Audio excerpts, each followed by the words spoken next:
अच्छा, आज political science का जो टॉपिक है हमारा वो है relation of political science with allied sciences. अब दूसरे डिसिप्लिन के साथ, दूसरे सब्जेक्ट्स के साथ जब हम किसी सब्जेक्ट का रिलेशन कायम कर रहे होते हैं तो सबसे पहले हम क्या करते हैं? रिलेशन कैसे बिल्ड होता है, कैसे बिल्ड होगा? कोई इसका मेथड होगा, कोई तरीकाकार तो होगा ना। रिलेशन तब बिल्ड होता है जब हम जिसके साथ उसका रिलेशन कायम कर रहे हैं, जिस सब्जेक्ट का, उन दोनों का प्रॉपर अंडरस्टैंडिंग होगी सब्जेक्ट की। हमें प्रॉपर अंडरस्टैंडिंग ऑफ सब्जेक्ट होगी तो तब जाके हम उनका रिलेशन कायम कर सकते हैं दूसरे सब्जेक्ट्स के साथ। ठीक है, अब हमें पॉलिटिकल साइंस की प्रॉपर अंडरस्टैंडिंग होगी कि पॉलिटिकल साइंस बेसिकली है क्या, तब जाके हम इसका रिलेशन कायम कर सकते हैं। जो पिछले टॉपिक्स हम पढ़ चुके हैं, अगर आपने वो सही मायनों में समझे हैं तो आप खुद भी रिलेशन बता सकते हैं पॉलिटिकल साइंस का। ठीक है, पॉलिटिकल साइंस का रिलेशन सोशियोलॉजी के साथ क्या है, इकोनॉमिक्स के साथ क्या है।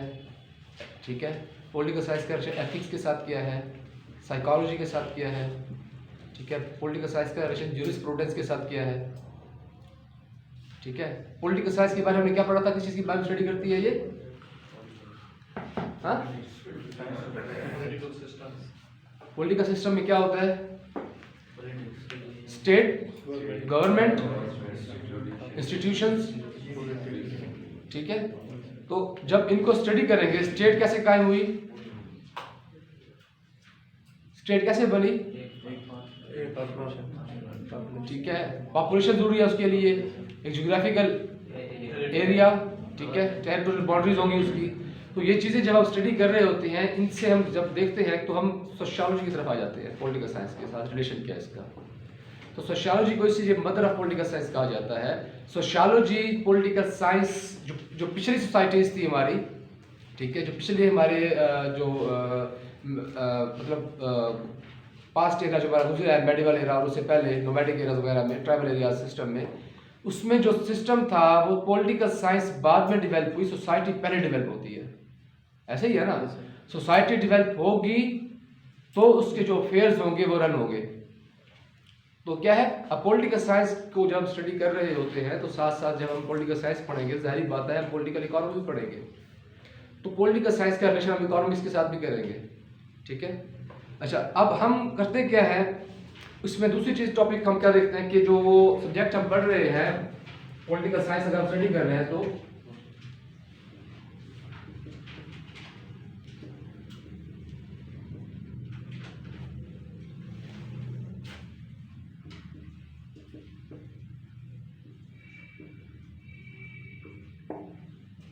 what it has taken, what it has given।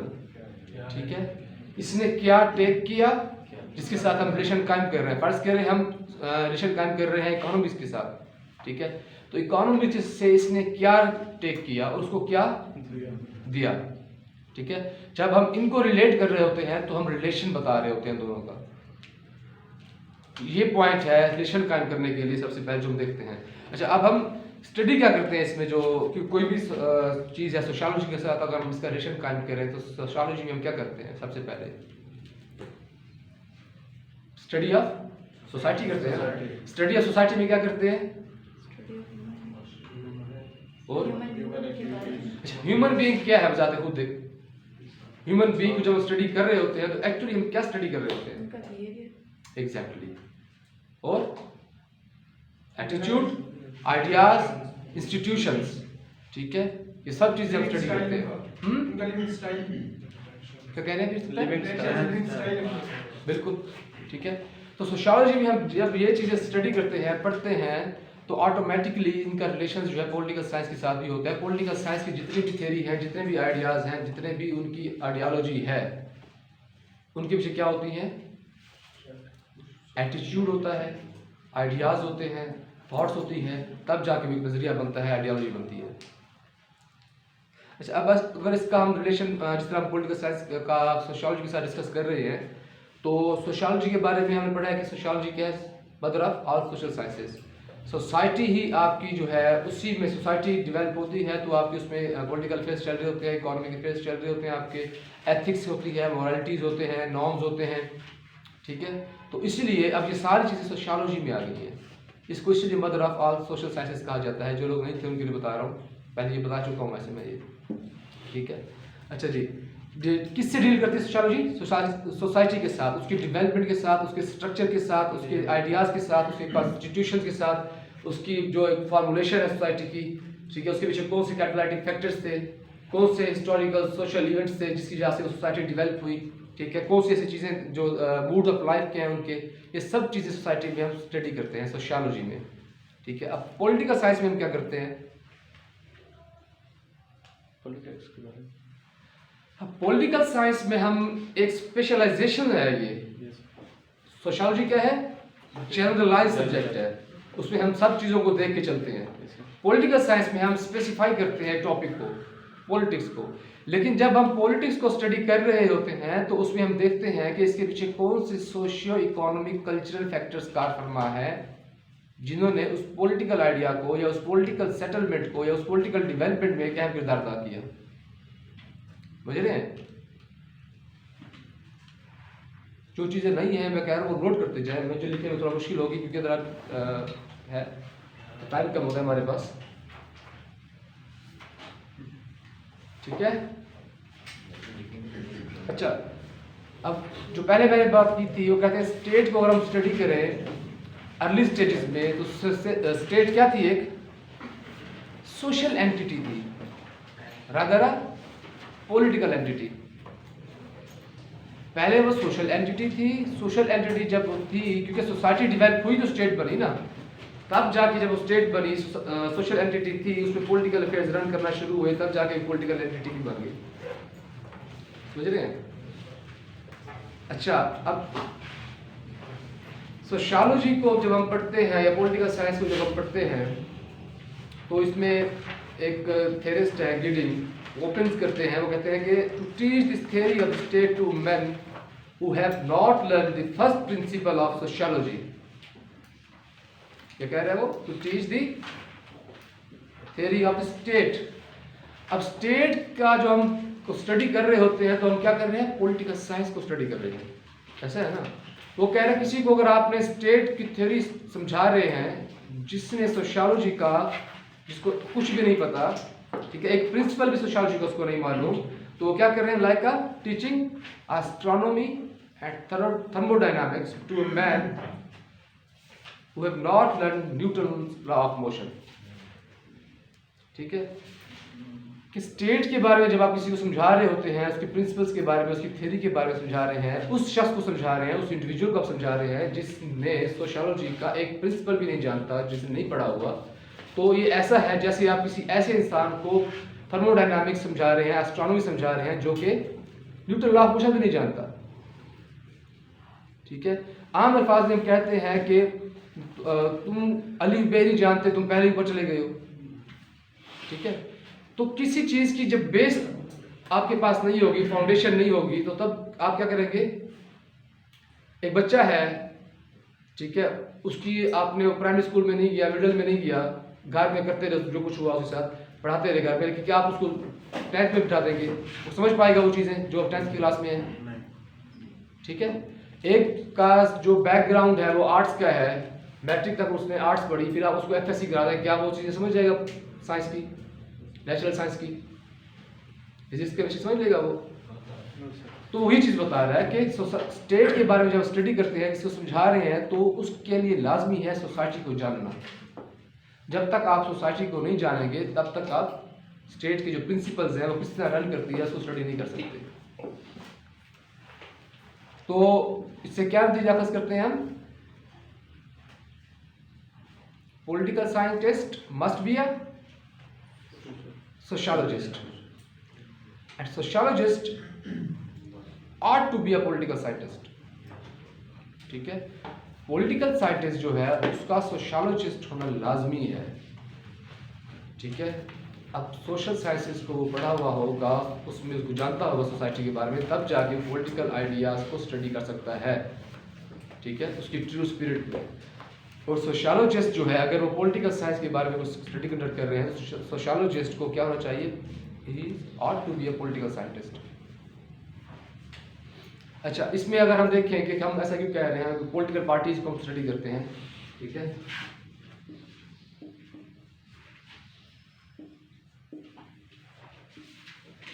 Political parties के बारे में हम पहले पढ़ चुके हैं। कोई बता सकता है पॉलिटिकल पार्टीज क्या होती हैं?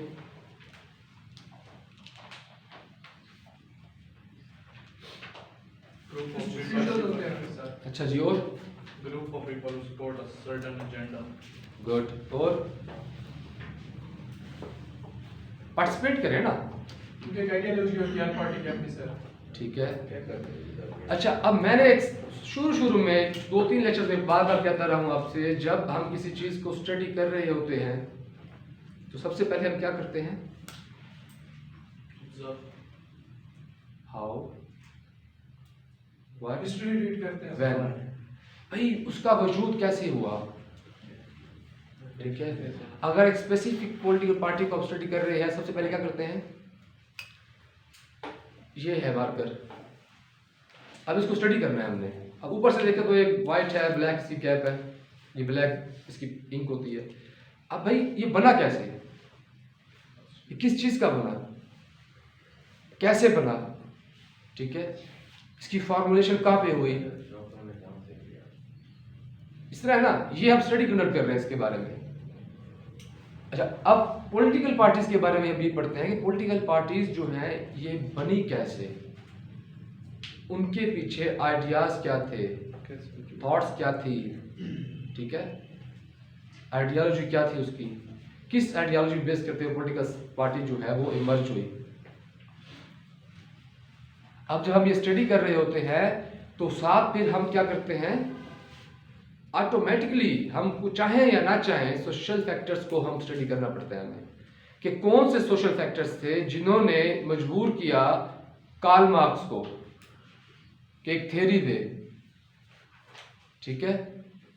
सोसाइटी में ऐसी कौन सी डेप्रिवेशंस थी, ग्रीवेंसीज थे, जिनकी बेस पर कार्ल मार्क्स ने क्या किया, अपनी थ्योरी दी, ठीक है, मार्क्सिज्म, ठीक है। तो वो मार्क्सिज्म जो उसकी थ्योरी आई, उसके पीछे फैक्टर्स क्या थे, और उस थ्योरी को आइडियोलॉजी जिस पार्टी ने बनाया वो क्यों बनाया, उसने थ्योरी दी ना, उसी थ्योरी को आइडियोलॉजी बना लिया किसने, कम्युनिस्ट ने, ठीक है। कम्युनिस्ट किस कहाँ पे थी, क्यूबा में थी, आपके सोवियत यूनियन सारा था आपका, ठीक है, यूरोपियन कंट्रीज थे, आपके जो ईस्टर्न यूरोप है, कुछ यहाँ की स्टेट्स थी। तो अब ये स्टडी करने का, किसी भी पॉलिटिकल पार्टी को या कोई भी पॉलिटिकल एस्पेक्ट स्टडी करने का तरीका कार है कि उसका वजूद कैसे हुआ, ठीक है। आगे चलते हैं। पॉलिटिकल पार्टी का जो रिलेशन है इसके साथ अपना हिस्ट्री के साथ क्या है, कोई बताएगा?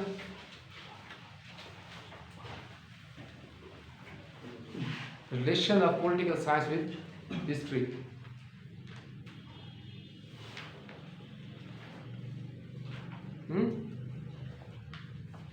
यार बता चुका हूँ पहले मैं ये चीजें सारी। आप बताएं।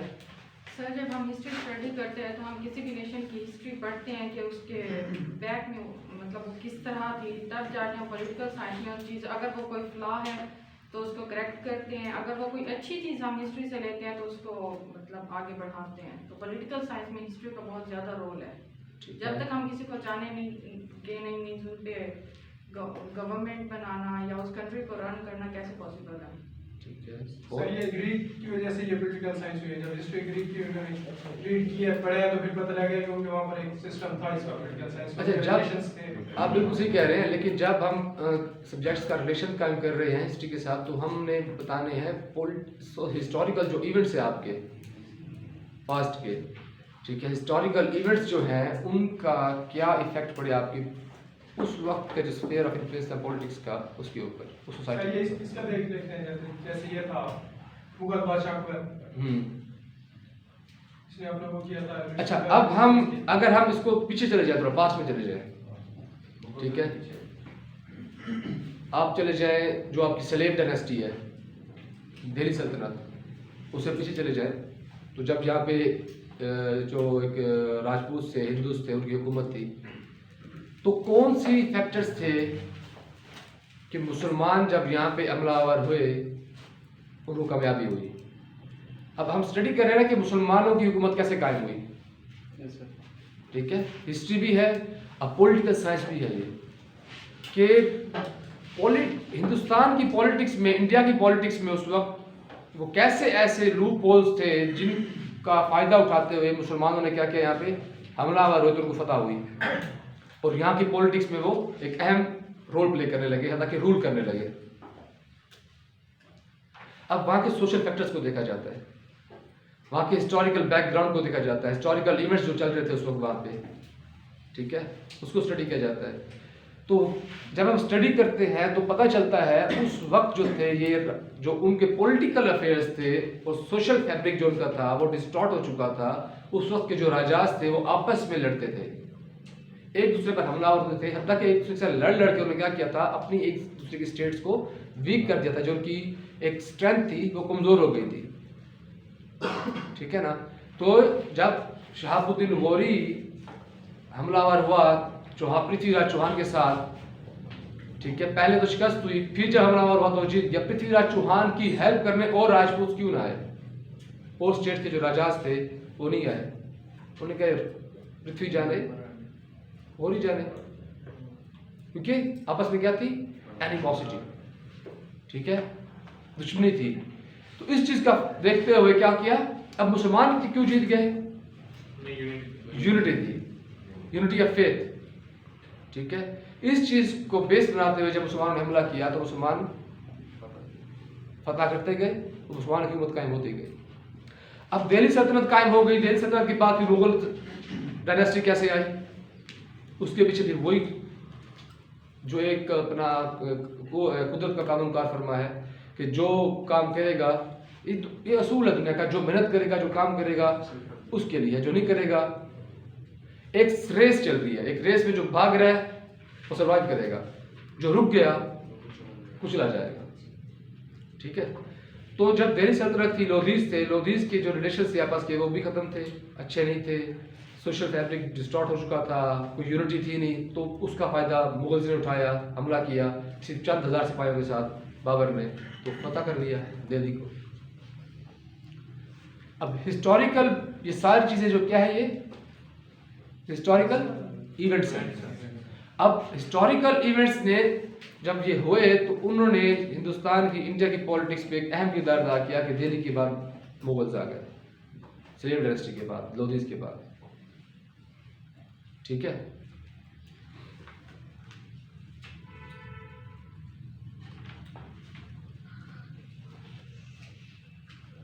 और इसके अलावा पॉलिटिकल साइंस को जो हेल्प आउट करती है, हिस्ट्री किस चीज़ में हेल्प करती है कि जब हम पॉलिटिकल साइंस को स्टडी करते हैं ना, पॉलिटिकल साइंस की स्टडी करने के लिए फिर हमें कुछ मटेरियल्स भी चाहिए होता है। तो ये बल्क ऑफ मटेरियल जो है हिस्ट्री को प्रोवाइड करती है, किसको, पॉलिटिकल साइंस को, ठीक है। बहुत बड़े रिजर्वायर्स हैं जो हिस्टोरियंस ने जो इवेंट्स रिकॉर्ड किए हैं, उन हिस्टोरियंस के जो इवेंट्स रिकॉर्ड किए गए हैं उनको देखते हुए पॉलिटिकल साइंस को जो ये हेल्प आउट करते हैं कोई भी स्टडी कंडक्ट करने में उस वक्त की सोसाइटी के बारे में। अच्छा, relation of political science with economics कोई बताए? सर किसी भी सोसाइटी की क्या नीड है, बुक रख देना, बुक को ना दे, बुक नहीं देगा। हाँ बताएं। कि किसी भी सोसाइटी की जो नीड है वो इकोनॉमिक्स स्टडी करती है, और वो नीड क्यों है वो पॉलिटिकल साइंस स्टडी करती है। ठीक है, और कोई?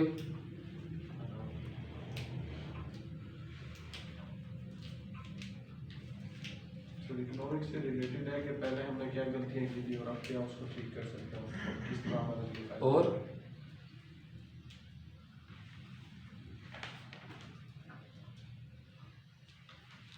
इकोनॉमिक्स का जो ऑब्जेक्टिव है वो क्या है?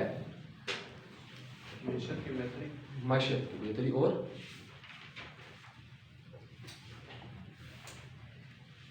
अच्छा, पॉलिटिकल साइंस और इकोनॉमिक्स, इन दोनों का अल्टीमेट ऑब्जेक्टिव क्या है? Welfare of state, welfare of society. Political science welfare of the state के बारे में सोचती है, पॉलिटिशियंस जब स्टेट की वेलफेयर के बारे में सोचते हैं, थेरिस्ट जब कोई थ्योरी देने के लिए किसी एक वेलफेयर स्टेट कैसे कायम हो सकते हैं कोई थ्योरी देते हैं, तो साथ साथ क्या करते हैं, इकोनॉमी को भी टच करते हैं, इकोनॉमी की भी स्टडी करते हैं। अब इकोनॉमी क्या है? स्टडी ऑफ है, स्टडी ऑफ इकोनॉमी, माशियत को स्टडी करते हैं आप इकोनॉमिक्स में, किसी भी स्टेट की, किसी भी सोसाइटी की। अच्छा, उस जो माशियत है, अब जो पहले सिस्टम चल रहा था अगर हम देखें तो ट्राइबल एरिया सिस्टम में तो क्या था, बार्टर ट्रेड सिस्टम थे, ठीक है, चीज़ के बदले चीज़, आप गंदुम ले जाएं उधर से चावल ले आएँ, ठीक है, आप गाय ले जाएं तो 4 बकरियां ले आएँ, इस तरह का निज़ाम था ना। तो इसको रिप्लेस किया किसने, करेंसी ने। अब इकोनॉमिक इसके साथ साथ जब हम देखते हैं कि यार ये इकोनॉमिक रिलेशंस जो सोसाइटीज़ के आपस में कायम हुए थे वो क्यों हुए थे, अपब्रिंगिंग ऑफ मैन, ठीक है, वेलफेयर ऑफ मैन, सोसाइटी, उसके लिए कायम होते हैं। अब पॉलिटिकल अफेयर्स जो कायम होते हैं, अब रिलेशंस जो कायम होते हैं स्टेट के या इंटरनल पॉलिटिक्स में, जो इंटरनल पॉलिटिक्स आपकी होती है उसका भी अल्टीमेट ऑब्जेक्टिव क्या होता है, वेलफेयर करना लोगों की, ठीक है, सबसे अहम रिस्पॉन्सिबिलिटी होती है, तो यही इकोनॉमिक्स में होती है।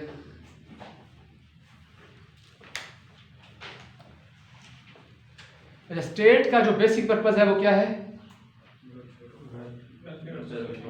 इसके अलावा आपके जो फंडामेंटल राइट्स हैं वो जानते हैं आपके बारे में आप?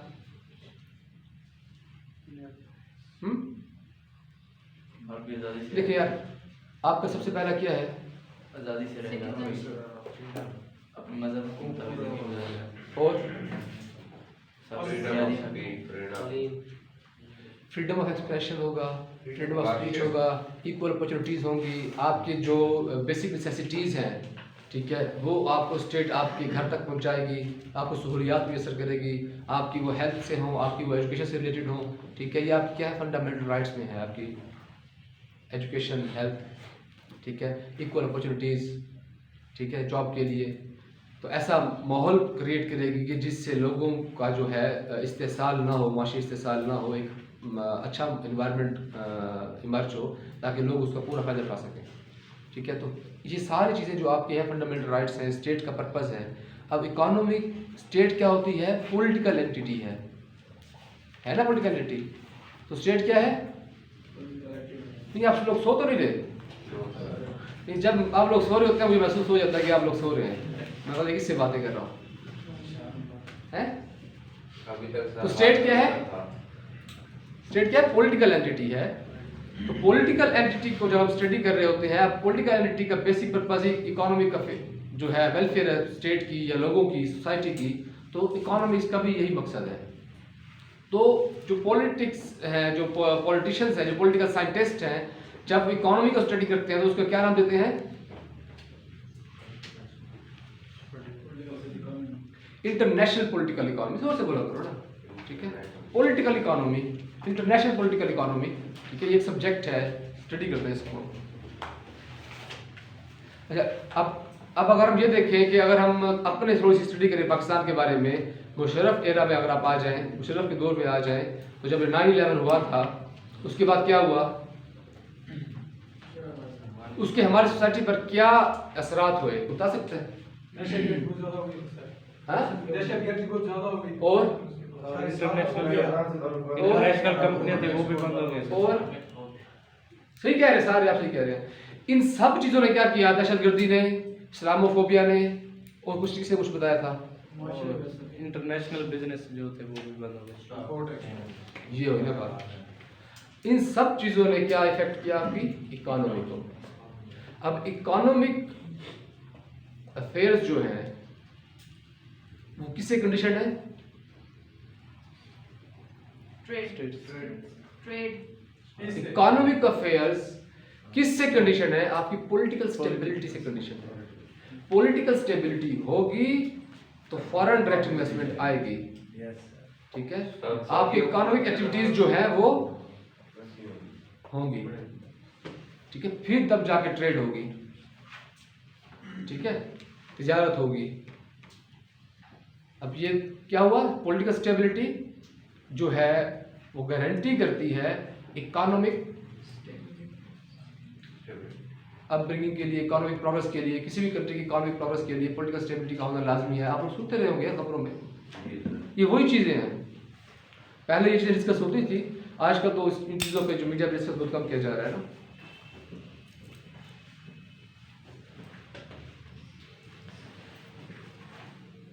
पॉलिटिकल रिलेशन का पॉलिटिकल साइंस का रिलेशन साइकोलॉजी के साथ को बताए। पॉलिटिकल साइंस का रिलेशन सोशियोलॉजी के साथ है। साइकोलॉजी क्या है? नफ्सियात तो है। Human thinking behaviour. Psychology Ayesha आप बताएं। लोगों के बिहेवियर को जानना। लोगों के पॉलिटिकल लोग सर वो जानते हैं कि ये हमें किस तरह वोट देगा। अब जब हम साइकोलॉजी में लोगों के बिहेवियर को जान रहे होते हैं तो फिर हम इसका जब हमने किसी सोसाइटी के या किसी एक शख्स के सोसाइटी के हमने साइकोलॉजिकल बिहेवियर को जान लिया तो एट द एंड हम कंक्लूड क्या करते हैं फिर? इसमें बेस्ट एग्जांपल वही है कि बादशाह अकबर वाली। हाँ अच्छा, साइकोलॉजी में ना लोगों के एटीट्यूड्स को जानना, ठीक है, लोगों के एटीट्यूड को स्टडी करना, उनके बिहेवियर को, ठीक है। अब सब चीज़ें आ जाएंगी इसमें। अब साइकोलॉजी हमें बताती है कि जो आपकी सोसाइटी कायम होती है ना तो उसमें जो सबसे अहम किरदार होता है वो आपका किसका होता है? अब इसे हम सोशियोलॉजी में क्या करते हैं, एक फर्द को स्टडी कर रहे होते हैं, फिर हम अफराद की तरफ आते हैं। ऐसे है ना, साइकोलॉजी क्या करती है बेटा? ग्रुप ऑफ पीपल को स्टडी करती है। साइकोलॉजी ग्रुप्स को स्टडी करती है, वो ग्रुप्स को के ऊपर रिसर्च करती है कि ये जो ग्रुप है इसकी यूनिटी में या एक जगह से दूसरी जगह इसने माइग्रेट किया या यहाँ पे है क्यों है, इसके पीछे कौन सी चीज़ें कारफरमा हैं। अब वो ये कहती है कि इसमें जो इनको यूनिटी आती है, जो इनको एक बांधे रखती है एक चीज़, वो क्या है? रेशिज्म। क्या है? ये रेशिज्म जो है आपकी है, ठीक है, तो ये चीज़ें बांधे रखती है। और सेकंड को क्या कहती है? आपकी जो जियोग्राफिकल लोकेशन है, ठीक है, आपकी जियोग्राफी जो है, फर्स्ट क्या है आपकी जो कोई यूनिटी के साथ बांधे रखती है आपकी रेशिज्म है, सेकंड क्या है आपका? Geographical location. ये दोनों चीज़ें कार फरमा होती हैं कि वो उस सोसाइटी को यकजा करती है, उसके अफेयर्स को, उनके जो एक इंटरेस्ट होते हैं जिनको हम आम अल्फाज में कह लें कि नेशनल इंटरेस्ट कह लें, ठीक है, सोसाइटी के इंटरेस्ट कह लें, उसके लिए वो काम करते हैं। अब हम पाकिस्तान के एग्जांपल को देखें या हम इंडिया के एग्जांपल को देखें, इंडिया की जो साथ हमारे आजकल क्या चल रहा है इंडिया में, आजकल क्या बात के शुरू से क्या चल रहा है इंडिया में? मुसलमानों को दबा रहे हैं। इंतहा दर्जे का क्या है उधर? ठीक है। अब हिटलर को देख लें आप, नेशनलिज्म, ठीक है, नेशनलिज्म थी ना उसका, नेशनलिज्म की बेस थी उसकी कि उसने क्या किया? एग्रेशन, ठीक है, एग्रेशन की तरफ आया। इसी तरह से इंडिया कर रहा है आजकल मुसलमानों के साथ बिलखसूस और बिलअमूम आम दूसरी कम्युनिटी के साथ, दूसरी जो आपकी उनकी मिनॉरिटीज़ हैं उनके साथ, ठीक है। तो ये नेशनलिज्म जो है, जो रेशिज्म जो है, ये चीज़ें आपकी पॉलिटिक्स पर एक अहम किरदार अदा करती हैं। आपकी पॉलिटिकल के जो एस्पेक्ट्स हैं, उनके जो मूड ऑफ पॉलिटिक्स है, उनको ये क्या करती हैं, उनके अकॉर्डिंगली आपकी पॉलिसीज़ को क्या करती हैं? फॉर्मुलेट करते हैं वो स्टेट। इंडिया इसकी एक अहम एग्जाम्पल है आज के दौर में। पास्ट में आप हिटलर की एग्जाम्पल दे सकते हैं, जर्मनी की, और अब क्या आप इंडिया की दे सकते हैं, ठीक है। अच्छा, relation of political science with jurisprudence.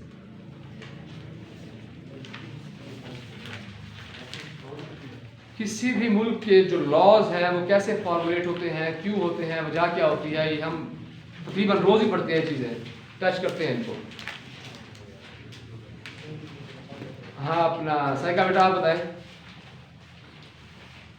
Relation of political science with jurisprudence, relation of political science का क्या है? रिलेशन पॉलिटिकल साइंस का लॉ के साथ, जूरिस्प्रूडेंस के साथ।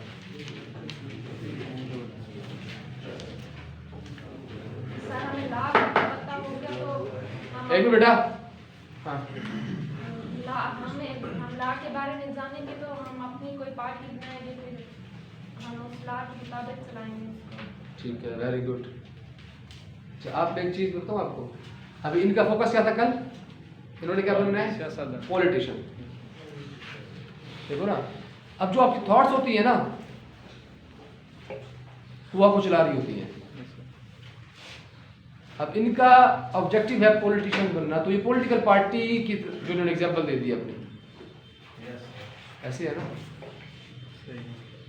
फोकस्ड है अपने ऑब्जेक्टिव पे, जो कि बहुत अच्छी बात है।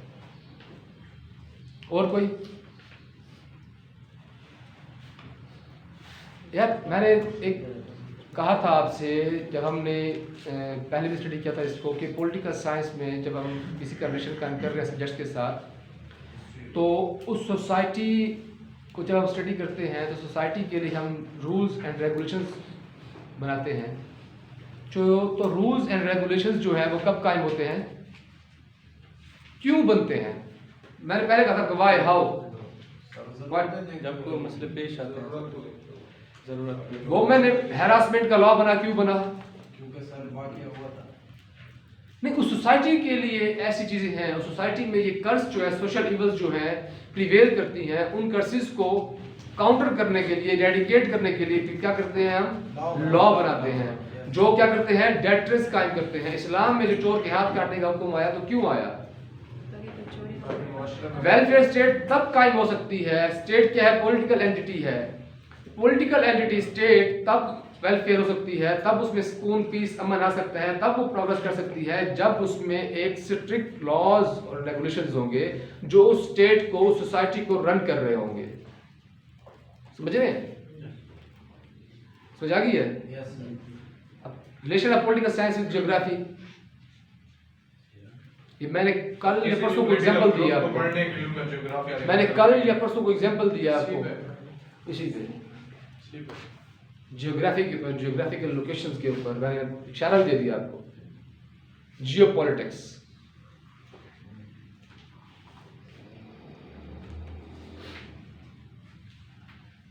यार अब जियोग्राफिकल लोकेशन जो स्टेट की होती है ना, वो एक अहम किरदार अदा करती है।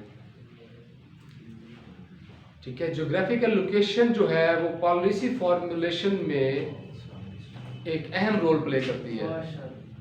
ठीक है,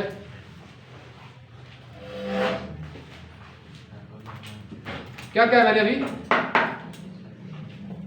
ज्योग्राफिकल लोकेशन क्या करती है? किसमें? स्टेट पॉलिसी मेकिंग में, डिसीजन मेकिंग में। आपका रिलेशन चाइना के साथ कैसा होगा, ये आपकी ज्योग्राफिकल लोकेशन जो है, ये भी एक फैक्टर है जो डिसाइड कर रही होती है, बता रही होती है। आपका अमेरिका चाहता है कि मेरा पाकिस्तान के साथ रिलेशन कैसा होगा, वो पाकिस्तान की ज्योग्राफिकल लोकेशन है जो अमेरिका को बताएगी कि तुमने इसके साथ कैसा रिलेशन रखना है। रशिया ने अगर पाकिस्तान के साथ रिलेशन बनाना है तो वो स्टडी करेगा कि पाकिस्तान की ज्योग्राफिकल लोकेशन को देखेगा कि पाकिस्तान से उसको क्या चीज़ें वो गेट कर सकता है, क्या चीज़ें हासिल कर सकता है। उस चीज़ को देखते हुए वो पाकिस्तान के साथ रिलेशन कायम करता है। देखिए, रशिया को हमने मार भगाने के बाद, ठीक है, अफगानिस्तान से जब हम क्लेम करते हैं, मानते हैं इस चीज़ को, आपके पीएम ने मान लिया यूएन में जाके, ठीक है, आप भी धड़ल्ले से इस चीज़ को माने। तो जब हम ये क्लेम कर रहे हैं कि रशिया को भगाने में अफगानिस्तान से हमने अमेरिका का साथ दिया, अमेरिकन का साथ दिया, उसके बावजूद भी अगर रशिया हमारे साथ अच्छे रिलेशन कायम करना चाहता है, it is due to geographical location. आपकी ज्योग्राफिकल लोकेशन ही ऐसी है जिससे उसको नफा होगा। क्या नाम है आपका? हनान भाई, ठीक है ना? तो आज नफी वाली बात आ गई ना आपकी। तो ज्योग्राफिकल लोकेशन होगी तो उसको नफा होगा ना आपके। तो आज का टॉपिक क्लोज हुआ। सर रेसिज्म वाला पॉइंट